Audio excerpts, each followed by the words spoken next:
Et le chiffre d'affaires, Emmanuel, ce matin, le gouvernement qui prépare de nouvelles mesures donc pour tenter d'alléger la facture énergétique des Français. Le gaz, l'électricité, ça va augmenter combien de temps? Et oui, c'est la question. Combien de temps ça va durer tout ça?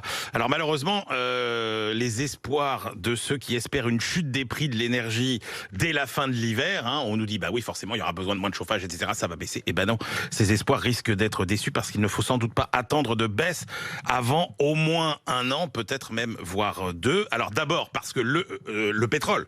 D'abord le pétrole parce que tout part du pétrole. D'un côté, la demande va rester très forte. L'Agence internationale de l'énergie nous dit on battra tous les records de demande mondiale de pétrole à la fin de 2022. Donc demande soutenue. Face à ça, eh bien une production qui aura du mal à suivre. D'abord parce qu'il y a eu beaucoup d'investissements qui ne se sont pas faits au cours des 10 dernières années, notamment à cause de la pression écologique, puisque quand on vous dit oh, il y aura plus de pétrole, ça vous plaît pas, hein? Ah mais non, c'est pas ça, c'est qu'il y a des investissements qui ne se font pas parce que attendez, si on interdit le pétrole, qui va investir encore dans des puits de pétrole? Donc ça fait monter les prix et puis les stocks ne sont pas très élevés, donc on pourrait aisément se retrouver avec un prix du pétrole au-delà de $100 le baril. On est aujourd'hui à 80. C'est simplement mécanique. Alors si le pétrole augmente encore, est-ce que le gaz va suivre? Oui, le gaz va suivre parce que c'est quasi mécanique. Les prix du gaz sont indexés depuis toujours sur ceux du pétrole et il y a aussi des raisons spécifiques qui vont pousser les tarifs du gaz à la hausse. Il y a le très bas niveau des stocks en Europe,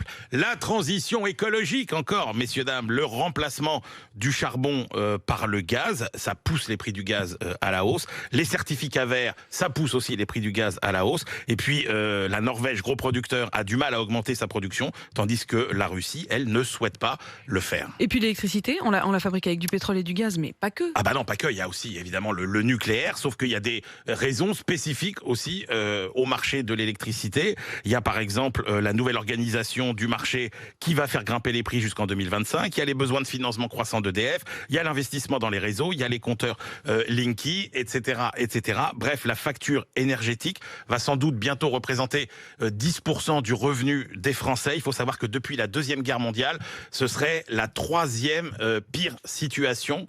Il y a eu 1985, après le deuxième choc pétrolier, on était à 12% du revenu des ménages consacré à l'énergie.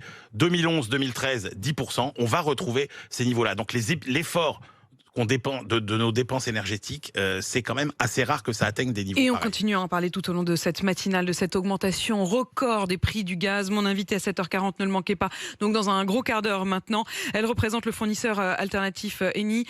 Avec elle, il y aura une question, c'est comment échapper à cette hausse des prix. Je vous la pose déjà au 32-16, cette question. Est-ce que vous avez fait des économies en changeant de fournisseur? Est-ce que vous avez tout simplement réussi à changer de fournisseur? Puisqu'on l'entend depuis tout à l'heure, c'est beaucoup moins simple que ça n'en a l'air. Et puis bientôt, c'est l'électricité qui va augmenter. Est-ce que vous envisagez aussi de quitter EDF? Je vous attends au 32-16.